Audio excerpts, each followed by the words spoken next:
Now I'd like to introduce a panel of representatives to talk about their organizations, the response to COVID-19 pandemic, and some great innovation in the response to it. From Nora Clean Technologies, the Vice President of Sales, Mr. Michael McCoy. From Power PPE, we're joined by President Kevin Thorpe. And from Yellowbird, the founder and CEO, we went to him earlier, Mr. Michael Zhao. Welcome, gentlemen. Thanks for being here on Mesa Morning Live. Thank you. Good to be here. Michael, you told us a little bit about the naming of Yellowbird a few minutes ago, but tell us a little bit more about the company. Sure. We are an on-demand professional platform for environmental health and safety experts. So what that means is, in simplest terms, companies or organizations who need health and safety experts to either become compliant, put processes in place, even if you're running a production or a construction site and you need a professional to be out there to help you with your safety plan or oversight, you go onto goyellowbird.com and you say, I need somebody with these skills or just for this application. And we have thousands of people on the platform already that are available to be there on demand.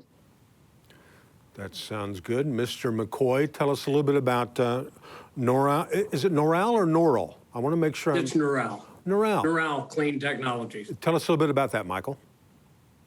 We have a two-step process, and it's a disinfectant that we work with. It's called ProCure, and then we also have a protectant that's called BioProtect, RTU. The disinfectant goes down first, the BioProtect RTU goes down, and what differentiates us from everyone else is the protectant has a 90-day efficacy. Those are very rare that are out there as far as EPA registered and also FDA registered. We have a Class 1, Class 2, and Class 3B medical registration with the CDRH, which is devices in radiology. And that allows even medical devices and some implants to have the application put on it. But going back to the BioProtect, what happens is it's a positively charged molecule that goes down onto a surface. And it can be porous or non-porous, doesn't matter. And if you think of nanotechnology and you think of a nanocarbon spike. Think of a pin and think of a balloon. The balloon is going to be your bacteria or your virus, and when it comes down onto the surface, the pin is going to be the nanocarbon spike that we hold. And it ruptures the balloon or ruptures the virus or bacteria, and it's a mechanical kill versus a chemical kill. It's non-toxic. Wow, that is fascinating. I wish I was smart enough to understand what you just said, because that sounds really cool. But that's great. Mr. Thorpe, tell us a little bit about Power PPE. We're a manufacturer here in Mesa. We manufacture surgical grade three-ply masks. The big thing about masks right now is the majority come from outside of the country. Our masks are made here in the United States. They're wearable for up to 7 days, and they have a biocidal middle piece that captures the virus, and it also is much easier to breathe through. You know, that sounds great, and boy, whoever knew that masks were going to be just part of our daily wardrobe. True story, on the way down here today, I stopped at my branch of National Bank of Arizona. I still feel so weird walking into a bank with a mask on. It just seems like, you know, I did that a couple of years ago and the police weren't amused. But now you do it, and if you don't, the police come. So that's great. Tell us a little bit about how has the pandemic affected your respective organizations? I'll start with Mr. Zhao. You know, it's been, from a business perspective, we have been fortunate to be able to not have to pivot at all. We are already in the health and safety industry, and so we were able to act quickly to serve the community, and that's been a very good blessing and has given our business tailwind. We're able to help a lot of organizations across the country. One of the largest being a university that we did an entire university in a very short period of time. They went to Go Yellowbird, and they actually got that taken care of very quickly. On the operating side, however, it has been a very different environment no matter what business that you're in. We are a tech company, and so we're fortunate to have technology to help our people work from home and be efficient. That being said, we moved into a new office. It is empty. We have people who we're used to sitting across the table from. We're no longer doing that. We're sitting on a Zoom call. So it's been an adjustment, but I'm very, very proud of our team. And it's been an interesting ride. I'll put it that way. I like that.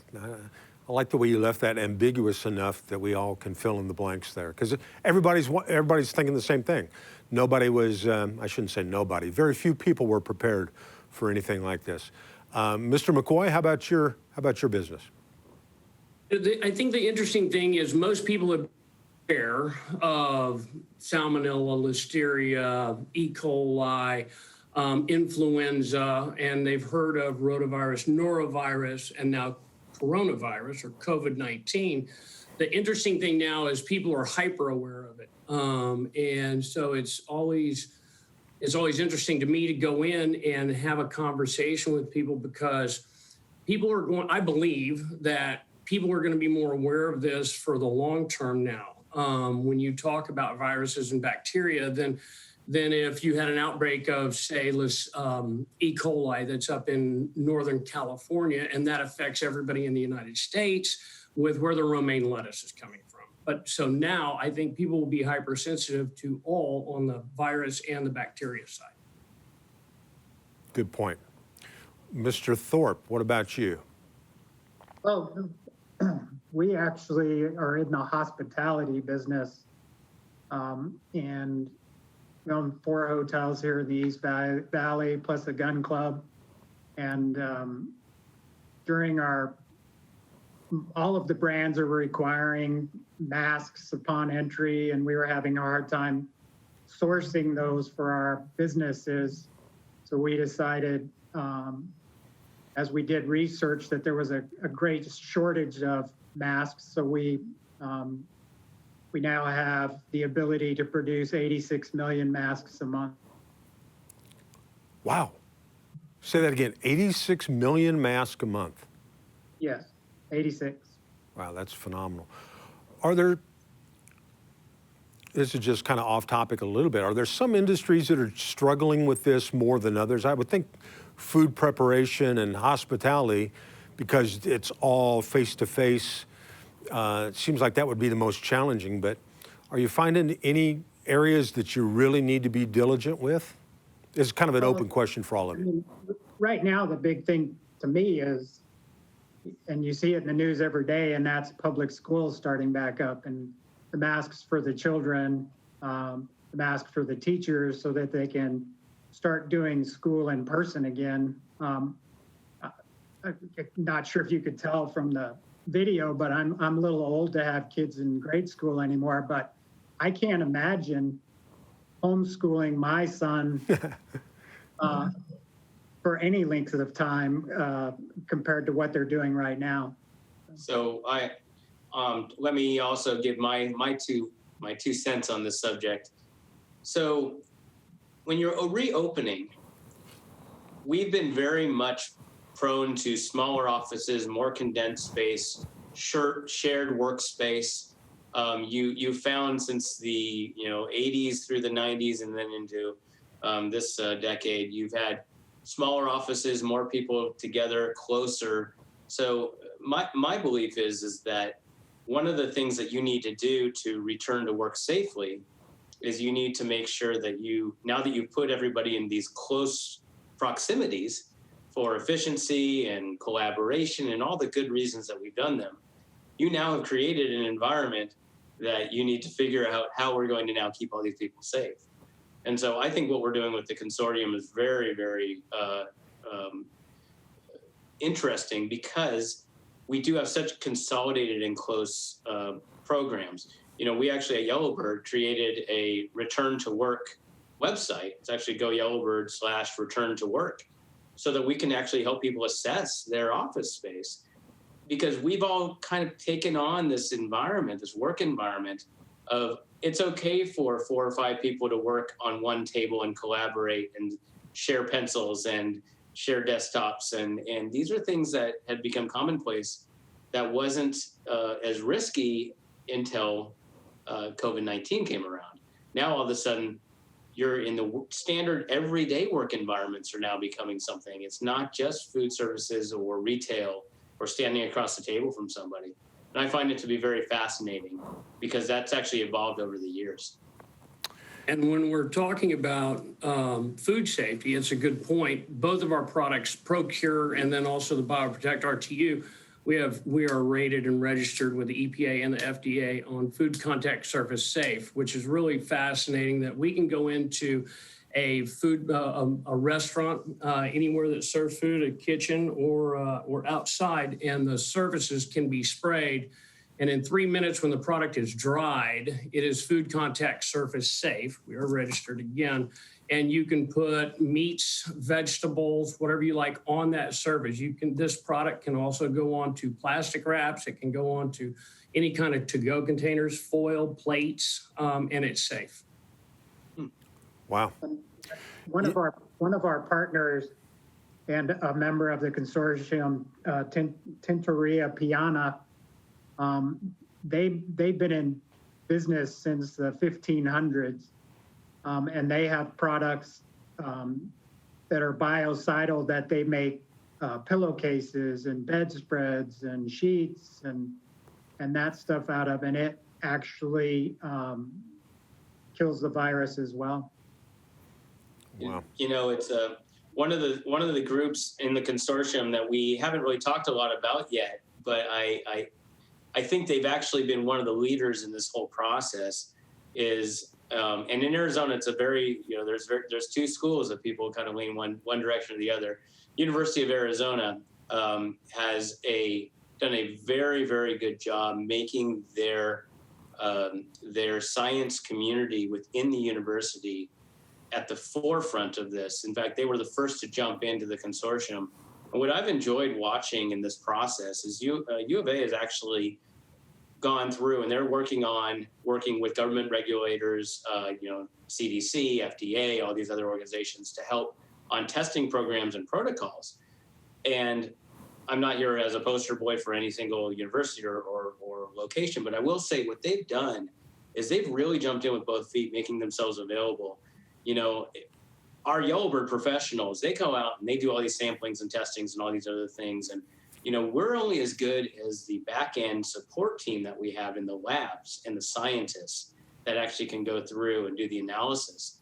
So one of the things that I found to be very interesting in this is how the science community has risen to this occasion. It's been fascinating for me to watch that they've been usually behind the scenes quiet soldiers, but right now the science community and particularly U of A, they've done a really, really good job. It's pretty obvious there's a lot of synergy between all businesses on this, but do you see that as something that will continue on once we kind of get a handle on this? Do you think you're establishing relationships that will continue?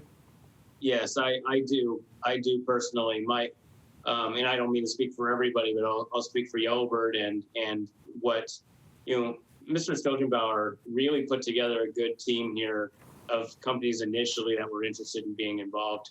But then there's been more that have come across that have done a very good job at saying, I like what you're doing with face masks, and I like what you're doing with your surface cleaning, and we like that Yellowbird can bring out professionals on the site.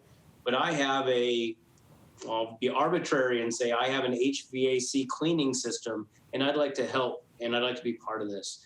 Or I have XYZ technology. This, sadly, is not going away in any near future. We're all changing. We're all going to adapt. It's going to be fine in the long run. But the reality is that this consortium and ones like it across the country, I truly believe are going to stay in place and make a difference for a very long time to come. This is not just a this quarter or this year thing, unfortunately. Anybody else have anything you'd like to add to that? They say necessity is the mother of invention, and boy, there's we're just in uncharted territory here. There's a lot of innovation going on.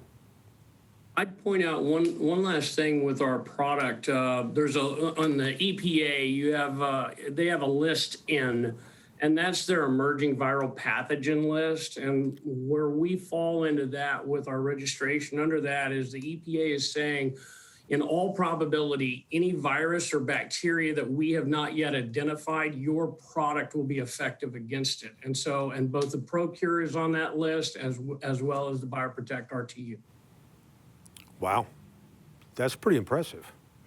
And I agree with Michael. I mean, you know, sadly, if you look what happened 19 years ago, the protocols are still in place 19 years later for, you know, the tragedy that happened. And the tough part about what we're going through, I think, as far as specifically food safety, I can talk about that. I think that these protocols are going to be around for 5 to 10 years, maybe even longer. So I agree with him on that.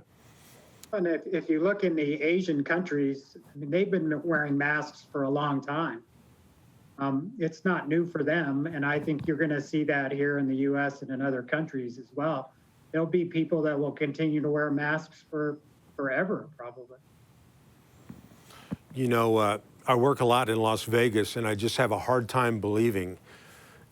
I mean, I think the days of just the big buffets and all that open food sitting out there and people, just seems like that might be, you know, thing of the past. I agree. It's that way in all of our hotels. I mean, we had hotels that offered free breakfast, and it was a buffet. We don't do it anymore. Wow. One of the things that we emphasize in our training is that this is not the first pandemic that's been around, and it's not going to be the last one. So the critical thing is we learn from this and we take the proper steps to continually plan for what the next thing may be. This one, as we know, caught a lot of people off guard because of the severity of it and the size of it. But moving forward, it's important to keep this in mind. You know, remember what was effective and what wasn't, and learn and move and keep planning continuously so that when the next one comes along, we're much better prepared.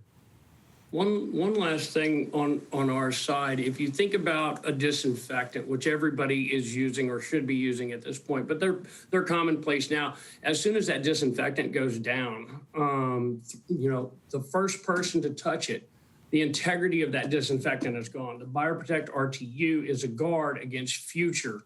If it comes in, when I talk about the 90-day efficacy, you put the disinfectant down and then you put this down. It has a covalent bond that's going to be a shield over that's going to protect that surface for 90 days. And so if someone comes in, think of an elevator where people come in and you have someone that goes in and they've taken the rag and the spray bottle and they've cleaned that, and somebody comes in that's infected with whether it's influenza or rotavirus or COVID-19, whatever it might be, and they touch that button, the integrity has immediately been broken.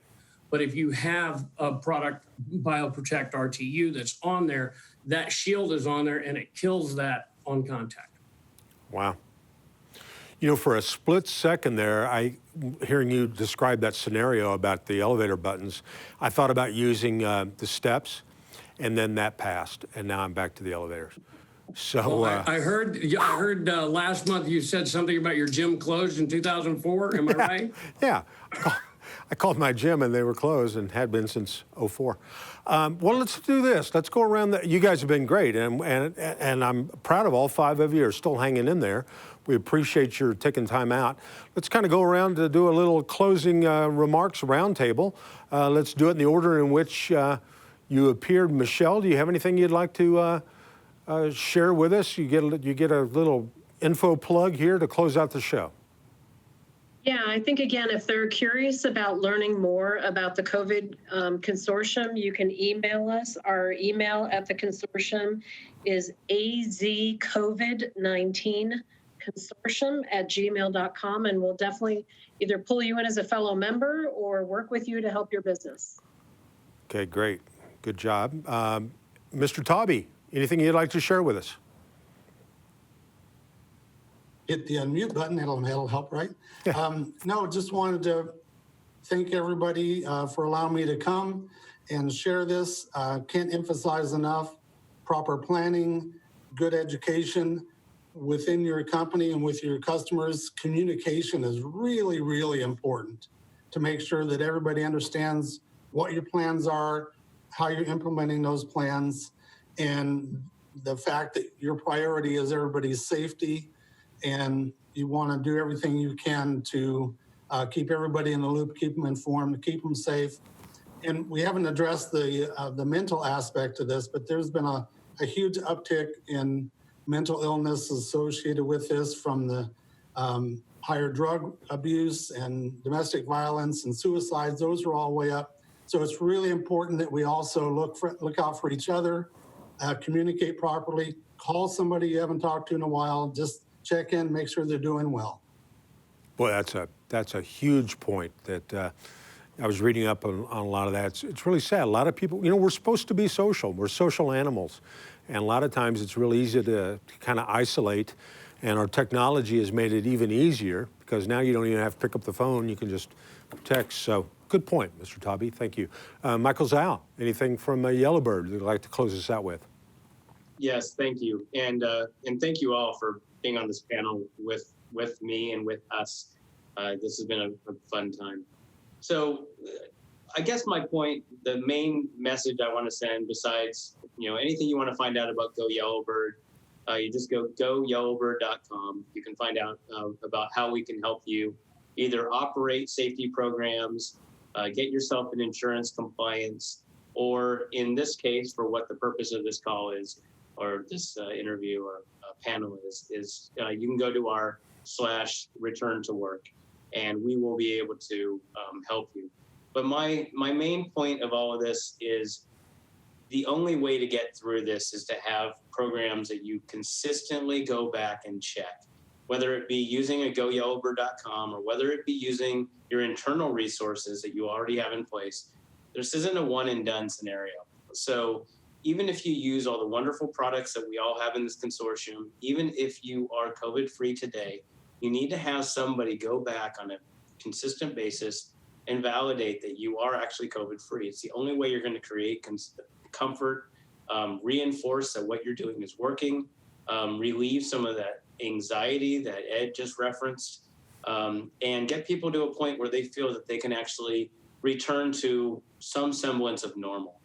And so, yes, Go Yellowbird we as a group have nationwide network of people, not just Arizona. We can help people anywhere in the domestic United States. And I'd be delighted if you'd look us up to help. Sounds great. Appreciate you being here. Mr. McCoy.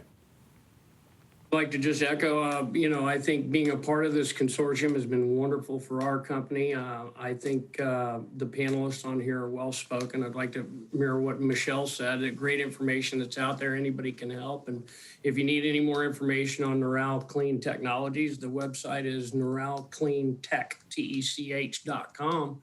And we'd be happy to help you. But we're very honored to be a part of this consortium. And I think we're all going with the synergy in the right direction. That's great. Keep up the good work there. Mr. Thorpe, close us out with a couple of comments to kind of put a bow on this whole thing. So right now we're manufacturing masks. We'll have our first 10 million masks available in about 2 weeks. Again, the masks are made here in the United States, which is unusual to find right now. If you have questions about the masks, or we're actually hiring staff right now. We're looking to hire about 250 employees. Please reach out to info@power3.us, and we'd love to get together with you. That sounds great. And to close us out from Mesa Morning Live, I'd just like to say thanks again. It's always a pleasure to be a part of this event. And boy, in these weird times we're living with, we try and have a little bit of fun, but we try and walk out of here a little bit smarter than when we came in. So I think congratulations to what you guys are doing. Thanks for proving on a daily basis that Arizona's innovative, creative, and that we're proactive, not reactive when it comes to something like this. So thank you very much. Keep up the good work.